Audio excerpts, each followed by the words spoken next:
नमस्कार दोस्तों, स्वागत है आप सभी का। दोस्तों, आज हम बात करेंगे एक वैकेंसी के बारे में जो कि समीक्षा अधिकारी और अन्य कुछ और पदों के लिए जारी होने वाला है, जो कि विधान परिषद उत्तर प्रदेश के द्वारा जारी होने वाला है। ठीक है दोस्तों, तो इसके बारे में हम पूरी जानकारी लेंगे कि इसके एलिजिबिलिटी क्राइटेरियाज क्या हैं और एग्ज़ाम का पैटर्न क्या है, उन सारी चीज़ों के बारे में डिस्कस करेंगे।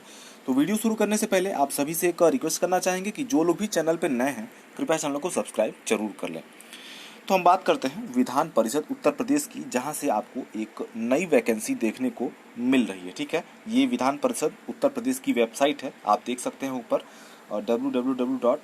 और यूपी विधान परिषद .nic.in। ठीक है, ये वेबसाइट आप देख लीजिएगा और इसी वेबसाइट पे आप विजिट करें nic.in, जिस पे लिखा हुआ हो। ठीक है, क्योंकि इससे रिलेटेड इसकी कुछ फर्जी वेबसाइट भी आपको मिल सकती है।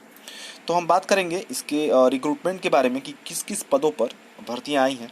तो जैसे यहाँ पे नीचे लिखा हुआ है उत्तर प्रदेश विधान परिषद सचिवालय के, ये जो कॉलम बना हुआ है, इस पर से आप क्लिक करके आप जा कर के वहाँ से नोटिफिकेशन जो है डाउनलोड कर सकते हैं। ठीक है, और जो इसका नोटिफिकेशन है लगभग 15 से 16 MB का है और वो मैंने डाउनलोड करके रखा हुआ है, इसलिए हम डायरेक्ट उसी पर चलते हैं और देखते हैं। ठीक है, और अब बाकी डिटेल के लिए आप उस पर से डाउनलोड कर सकते हैं।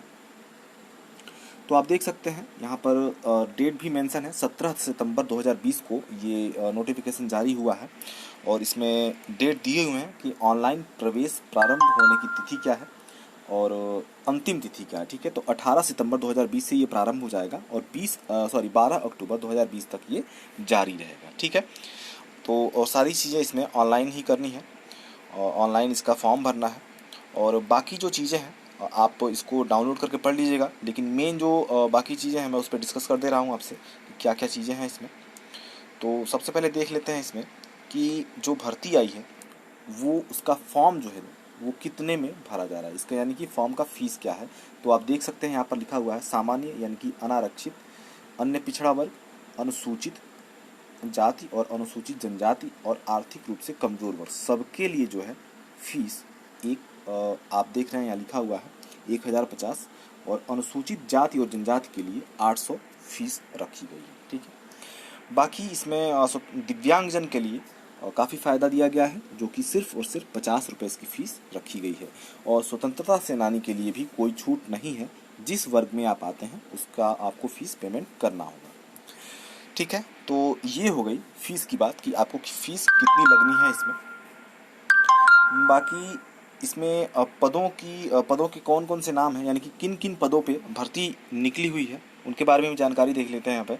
तो सबसे पहला यहाँ पर लिखा हुआ है समीक्षा अधिकारी, जिसमें कुल 19 पद हैं। ठीक है, और उसको अलग अलग वर्गों के लिए वितरित कर दिया गया है। अनारक्षित यानी कि सामान्य वर्ग के लिए 10 हैं, अन्य पिछड़ा वर्ग के लिए 5, अनुसूचित जाति के लिए 3, अनुसूचित जनजाति के लिए 0 पद है और आर्थिक रूप से कमजोर वर्ग के लिए सिर्फ और सिर्फ 1 पद इसमें दिया गया है। ठीक है, उसी प्रकार और भी जितने भी पद हैं, अपर निजी सचिव, वित्त लेखक, समीक्षा अधिकारी लेखा, शोध सहायक, सुरक्षा सहायक पुरुष, सुरक्षा सहायक महिला और संपादक, विशेष कार्याधिकारी प्रकाशन और अनुसेवक। ठीक है, कुल 10 पदों के लिए इस पर भर्ती निकली हुई है। बाकी आप जिस पर भी डिटेल देखना चाहते हो आप वीडियो को पॉज करके उस पर देख सकते हैं। और फिर आगे जो हमारे काम की चीज़ है उस पर चलें अगर, तो इसमें देखेंगे कि शैक्षिक अर्हता यानी कि एलिजिबिलिटी क्राइटेरिया क्या है। ठीक है, पर सिर्फ 2 चीज़ें हैं, यानी कि सबसे पहला है समीक्षा अधिकारी का जो पद है। ठीक है, समीक्षा अधिकारी का जो पद है यहाँ पे देख सकते हैं आप, इस पे इसको छोड़ दिया जाए तो बाकी सभी पदों पे कुछ न कुछ आपको एक्स्ट्रा करिकुलम जरूर चाहिए। ठीक है, यानी कि आपको स्नातक यानी कि बैचलर डिग्री के साथ साथ अन्य कोई कुछ न कुछ एक डिग्री और साथ में चाहिए, तभी उन पदों के लिए आप एलिजिबल हो सकते हैं। ठीक है, तो समीक्षा अधिकारी के लिए आप देख सकते हैं इसमें लिखा हुआ है भारत में विधि द्वारा स्थापित किसी विश्वविद्यालय की स्नातक उपाधि या सरकार द्वारा उसके समकक्ष मान्यता प्राप्त कोई अर्हता इसमें मानी जाएगी, यानी कि आपके पास ग्रेजुएशन की डिग्री होनी चाहिए।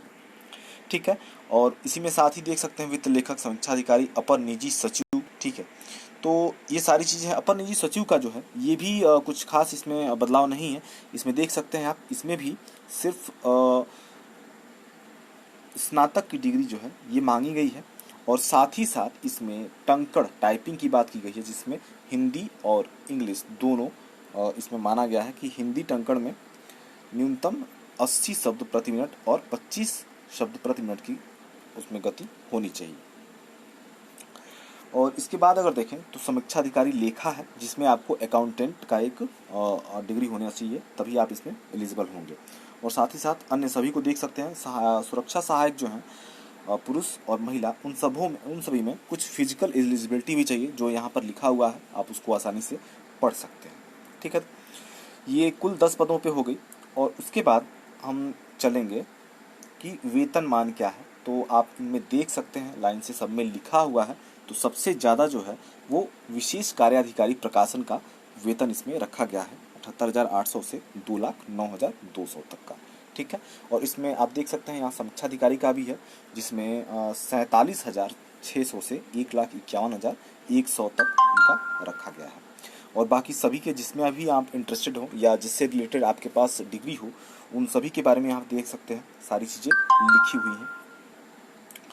और फिर चलते हैं इसके जो एग्ज़ाम पैटर्न है। ठीक है, और उसके पहले आप देख लीजिए कि न्यूनतम आयु और अधिकतम आयु सबके लिए अलग अलग है। आपके हिसाब से क्या हो, आपकी डिग्री के हिसाब से और आप जिसके लिए एलिजिबल हैं उसके हिसाब से क्या है, इसमें आप उसको चेक कर सकते हैं। और हम समीक्षा अधिकारी के लिए बता दें तो इसमें 21 से 40 वर्ष तक इसमें एज लिमिट रखी गई है। और एज लिमिट जो अधिकतम है वो सबके लिए 40 वर्ष की रखी गई है। उसके बाद हम बात करें, अगर आगे चलते हैं इसमें, तो एग्ज़ाम के जो क्या पैटर्न होंगे उसको देखें अगर, तो एग्ज़ाम पैटर्न के बारे में इसमें थोड़ा सा लंबा है, देख लेते हैं नीचे चल के क्या क्या चीज़ें दी हुई हैं इसमें।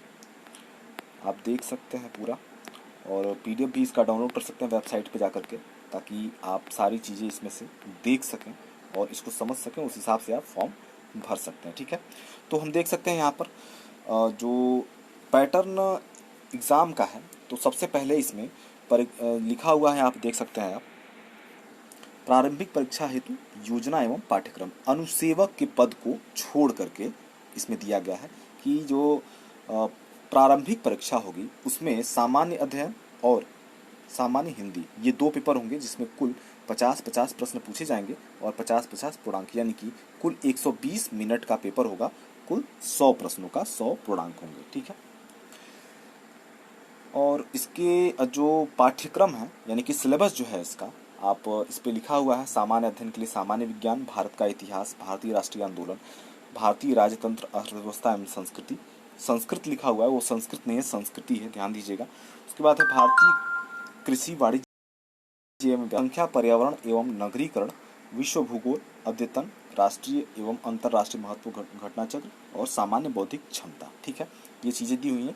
और सामान्य हिंदी जो है, ये लगभग जो है आपका जो UPPCS का RO जो सिलेबस है, वही सेम पैटर्न इसमें भी रखा गया है। ठीक है, और अपने हिसाब से आप देख सकते हैं कि बाकी चीज़ों में क्या क्या एलिजिबिलिटी और क्या क्या इसमें सिलेबस रखा गया है, वो सारी चीज़ें इसमें आपको मिल जाएंगे। ठीक है दोस्तों, तो ये पद जो हैं ये मेरे हिसाब से काफ़ी अच्छे हैं, और सीटें तो कम हैं और फीस ज़्यादा है।